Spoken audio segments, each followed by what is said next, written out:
Bonjour à toutes et à tous les gars, j'espère que vous allez tous très bien. Aujourd'hui on se retrouve pour une toute nouvelle vidéo. Donc aujourd'hui on a un marché clairement dans le vert, ça fait déjà plusieurs jours quand même qu'on n'a pas eu de marché autant dans le vert, on était clairement dans le rouge déjà les précédents jours. Et donc actuellement c'est assez intéressant ce qu'on est en train de faire comme setup tout simplement sur le Bitcoin. On est clairement dans un setup assez confluent pour la Domini justement pour qu'elle rentre sur le marché, pour qu'elle l'achète, pour qu'elle émette des ordres acheteurs sur le marché. Donc on ira bien évidemment voir ça sur le graphique et puis on ira voir également le Solana, le AVAX ainsi que le Naka. D'ailleurs je vais vous partager ma zone d'investissement, ma zone de rechargement justement pour pouvoir m'exposer davantage sur ce token qui a déjà fait x4 depuis que je vous l'ai présenté il y a à peu près 2 mois. Et on ira également voir l'Ethereum et puis les liquidations sur le Bitcoin, assez intéressant, ça nous apporte un petit peu de confluence. Et puis la liquidation Heatmap, que je vais d'ailleurs vous montrer pourquoi justement ce rallye aussi a très probablement été créé. Et puis bien évidemment, je vous l'ai partagé déjà depuis plusieurs semaines. Je vous explique justement que ce rallye aussi c'est probablement un fake bull run. Mais bon, on va pas s'attarder là-dessus et bien sûr n'oubliez pas que si la vidéo vous plaît, n'hésitez surtout pas à la liker, à vous abonner si ce n'est pas déjà fait, vraiment ça m'aide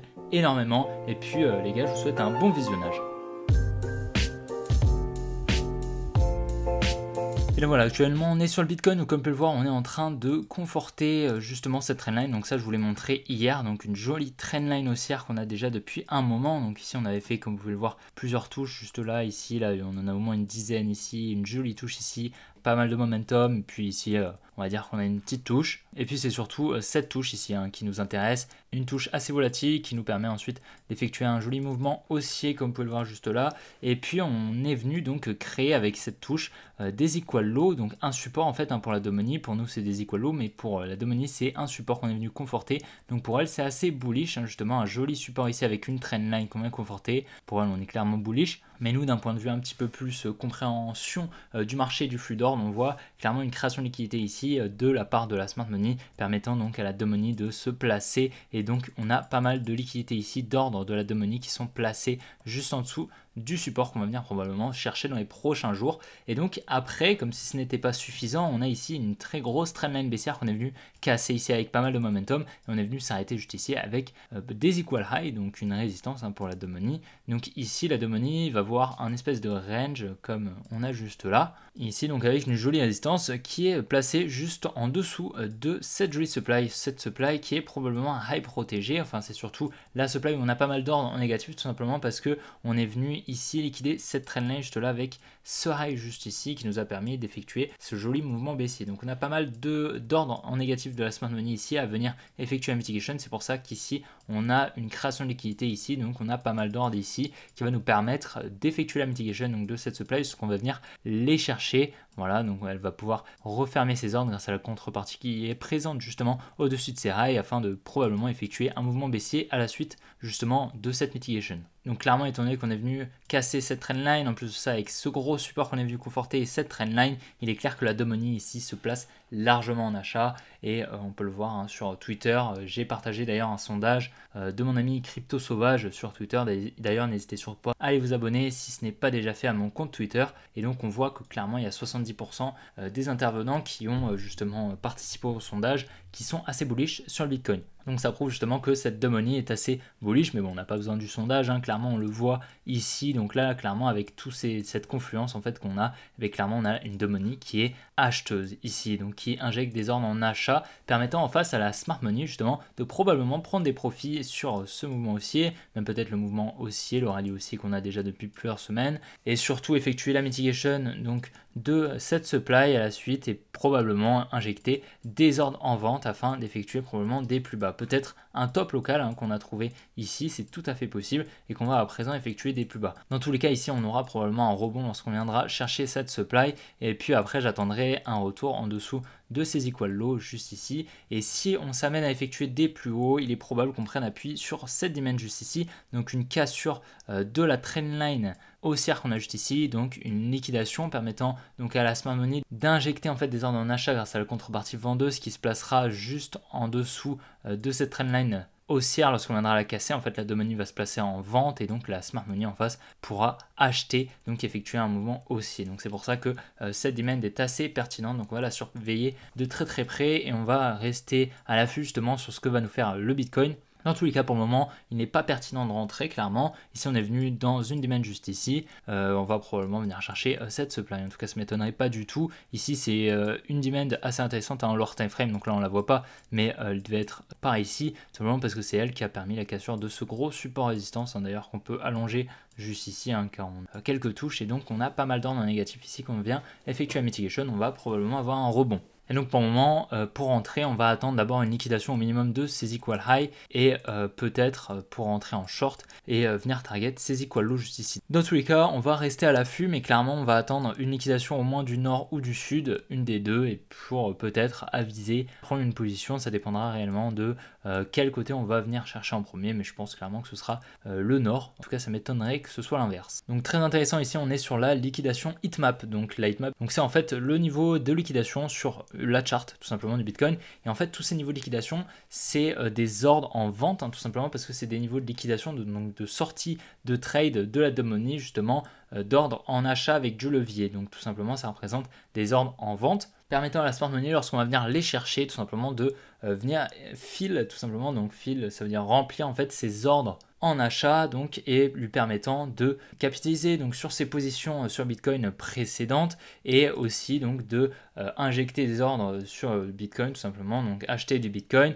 afin de profiter pleinement du bull run donc, et pouvoir revendre ensuite à l'ATH lorsqu'on distribuera, mais bon, on n'y est pas encore. Dans tous les cas, ici, là, tout ce qu'on a ici, c'est énormément de contreparties vendeuses permettant à la smart money, lorsqu'on viendra crash probablement dans les prochaines semaines, prochains mois, en tout cas durant 2024, je pense, lui permettant donc d'injecter des bitcoins et énormément de liquidité ici grâce à cette contrepartie, bien évidemment. Elle ne pourra pas injecter des bitcoins si justement elle n'a pas accès à toute cette contrepartie en fait, hein, tout simplement. Donc c'est pour ça que l'argent en fait des ETF ne pourra pas être injecté s'il n'y a pas de contrepartie. Et ça, très peu de gens le savent, mais si on a une injection énorme de capitaux, eh bien, il faudra de la contrepartie vendeuse en face. Et en bull run, lorsqu'on a 90, 95, 99% des gens qui achètent, et bien forcément on manque de contrepartie. Donc il va falloir justement que la smart money se file justement grâce au stop loss, le stop loss des ordres en achat de la dumb money, et elle n'a pas le choix et elle fait comme ça, et qu'on va pouvoir filer justement tous ces ordres en achat de Bitcoin. Ça m'étonnerait pas du tout hein, que BlackRock achète ses propres ETF si ils sont acceptés grâce à toute cette contrepartie, hein, et que bien évidemment ce soit pour BlackRock, hein, donc iShares, parce que comme vous le savez, BlackRock c'est le fonds d'investissement, iShares c'est l'émetteur des ETF, donc c'est une filiale tout simplement de BlackRock, et donc BlackRock investira directement dans ces ETF. En tout cas, ça ne m'étonnerait pas du tout que ça se passe comme ça. Ici, comme on peut le voir, donc sur 7 jours, on a clairement un ratio long-short qui est quand même un petit peu plus volumineux du côté des longs. Donc on a pas mal de liquidation au sud hein, sur Bitcoin, donc ça c'est normal étant donné que, comme je vous ai partagé, la confluence donc de tous les setups qu'on a, donc toutes les cassures de trendline, etc. qu'on a donc pour la dumb money lui permettant d'acheter le marché, et donc on a pas mal de liquidation qui se trouve au sud, mais on en a quand même pas mal au nord également, tout simplement parce qu'on a double top sur double top, et donc on a pas mal de gens qui short, qui mettent leur stop loss juste au-dessus des tops, donc c'est pour ça qu'on en a quand même pas mal au nord également. Donc actuellement sur Ethereum, donc comme on peut le voir, on vient donc chercher la demand juste ici. Donc ça, cette demand, ça fait au moins une semaine hein, que je voulais partager. On était à peu près ici, donc ouais, ça fait une semaine à peu près. Et donc actuellement, comme on peut le voir, on est donc venu chercher les liquidités au-dessus de ce high, et on est venu probablement protéger ce high, effectuer donc la mitigation de cette supply juste ici, et on est venu probablement protéger ce high. En tout cas, ça m'étonnerait pas du tout. Tout simplement parce que comme vous pouvez le voir ici, donc on a une très jolie distribution, donc création de liquidité ici, liquidation, donc très probablement ce high est protégé. Ici comme vous pouvez le voir, on vient donc récupérer les liquidités ici de ce high, ici donc aussi, ici on vient récupérer tous les inducements qu'on a juste là, et ici on vient donc récupérer tous les stop loss qu'on a juste ici, avec en plus une distribution en lower time frame, hein, on la voit peut-être ici, création de liquidité ici, liquidation, juste ici on voit un petit peu, si je zoome un petit peu comme vous pouvez le voir, donc il est extrêmement probable ici qu'on ait un high protégé juste là et qu'on vienne effectuer des plus bas sur l'Ethereum en tout cas, étant donné qu'en plus de ça, la mitigation de cette demand juste là avec ce petit move juste là est assez partiel, d'accord, hein, on vient même pas dans cette demand, on vient pas, je pense, assez profondément, donc à présent je pense qu'on va venir chercher un petit peu plus profondément, si ce n'est même la traverser, hein, je pense, c'est tout à fait possible. Et tout à fait possible ici qu'on ait trouvé le top sur l'Ethereum avec cette jolie trendline ici, liquidation, qui nous a permis d'injecter énormément d'ordres en vente et cette jolie distribution ici avec ce joli uptrust juste là. Donc je pense clairement qu'on a trouvé le top et puis en higher time frame on a liquidé une énorme résistance qui nous a permis d'injecter donc la smart money, d'injecter les ordres en vente et de prendre énormément de profit sur le rallye haussier qu'on avait sur Ethereum. Sur Avax, donc un abonné nous a partagé un setup assez intéressant sur l'Avax, sur le groupe Telegram hier soir, donc juste avant la liquidation de la trendline comme on peut le voir. Donc ici on avait une jolie distribution, donc création de liquidité ici avec tous ces highs juste là et puis ce high juste ici, qu'on est venu liquider avec le UT, donc le Uptrust juste ici avec ce mouvement de liquidation. On est venu donc créer de la liquidité juste là, qu'on est venu ensuite récupérer avec ce lot, une partie, donc seulement tous ces lots juste ici. On en a profité pour créer une trendline baissière ici qu'on est venu casser, donc lorsqu'on est venu la casser, la money passer en achat, permettant à la smart money d'effectuer la mitigation de cette supply ainsi que d'injecter des ordres en vente juste ici pour entamer probablement un mouvement baissier. En plus de ça, juste ici on vient créer donc de la liquidité ici tout simplement parce qu'on n'est pas venu liquider ce lot juste là, donc on en a créé un petit peu plus,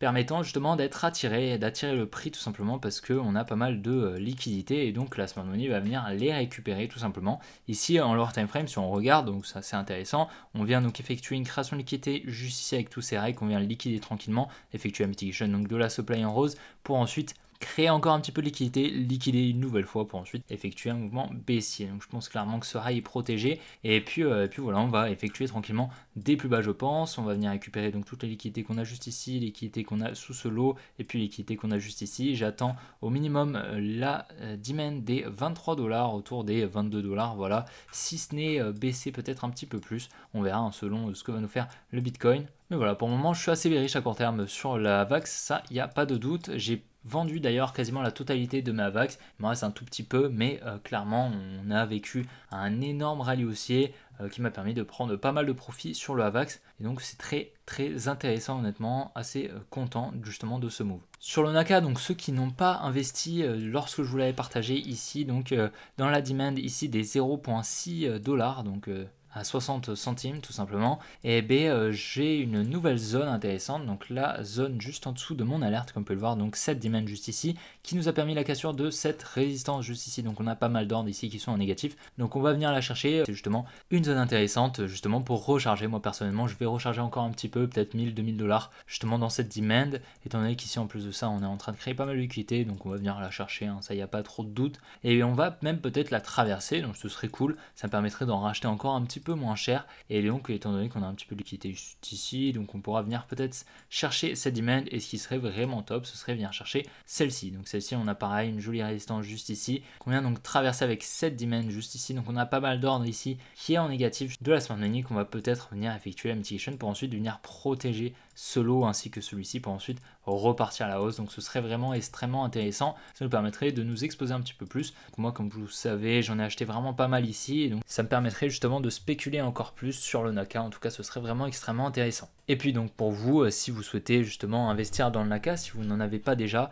donc la première demand la plus probable pour moi c'est celle des 1,44 $ comme vous pouvez le voir juste à droite de mon écran juste ici, et puis on a la deuxième autour des 1 $, voilà, un tout petit peu en dessous, et puis on a la troisième qui est pour moi assez pertinente mais quand même elle est assez loin, qui est autour des 0,76 $, donc ça nous ferait quand même sacré retracement de plus 55%, donc peut-être si on a un gros crash sur Bitcoin, on va voir en tout cas, mais c'est quand même la moins probable qu'on aille chercher. En tout cas voilà, si on va chercher cette demand, déjà ce serait je pense un exploit, mais si on va chercher celle-ci, ça m'étonnerait pas qu'on aille chercher celle-ci. Dans tous les cas la plus probable c'est celle-ci, donc celle des 1,43 $ à peu près. C'est clairement une zone de rechargement extrêmement intéressante sur le Naka. Sur le Solana, comme on peut le voir, j'ai quand même l'impression qu'on reste bullish honnêtement ici. Pas l'impression qu'on ait une distribution, vraiment qui va nous permettre de faire des plus bas. Ici, on est venu donc protéger, je pense, ce lot en venant chercher ces equal lows juste ici. Donc ça m'étonnerait pas ici que ce lot soit protégé. En plus de ça, on vient effectuer la mitigation donc, de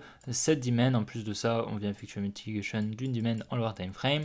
Et donc ici, on vient donc, comme vous pouvez le voir, liquider cette trendline juste là. Donc ici, la dumb money est passée acheteuse avec pas mal de stop loss très probablement par ici qu'on va venir probablement récupérer, effectuer la mitigation de cette demand pour ensuite probablement pousser jusqu'aux 42 $. En tout cas, je pense pas que ce high soit protégé. Après, on va rester prudent quand même parce qu'on vient récupérer une grosse trendline. Donc peut-être qu'ici, la Smart Money va injecter en vente. Mais on est à peu près dans le même setup qu'ici. Hein. Je pense qu'on va effectuer, des plus hauts. Donc on va rester prudent. Mais je pense clairement qu'on n'est pas du tout à l'abri d'un dernier mouvement haussier, venir chercher la supply juste ici, la supply des 84 $ à peu près sur le Solana pour ensuite peut-être effectuer un retournement. Donc on va voir, mais pour le moment je suis assez bullish. Pour le moment j'ai pas l'impression qu'on soit bearish sur le Solana étant donné que j'ai l'impression qu'on vient récupérer à chaque fois toutes les liquidités au sud justement et qu'on vient protéger les lots, effectuer également les mitigations, etc. Donc c'est vraiment assez confluent pour le moment. J'ai pas l'impression qu'on soit bearish sur le Solana. Et donc voilà les gars, j'espère vraiment que cette vidéo vous aura plu. Si c'est le cas, n'oubliez pas de la liker et de vous abonner si ce n'est pas déjà fait. N'oubliez pas de rejoindre le channel et le groupe Telegram si vous n'êtes pas déjà membre, et puis à vous abonner à mon compte Twitter bien sûr si ce n'est pas déjà fait. N'oubliez pas que vous avez des réductions sur les exchanges, donc sur BitGet ainsi qu'Apex, donc des réductions de frais en passant par mon lien en description directement, donc ça m'aide également à développer la chaîne YouTube. Et donc les gars, je vous souhaite une bonne après-midi, on se retrouve demain pour une prochaine vidéo comme d'habitude. Allez, ciao les gars.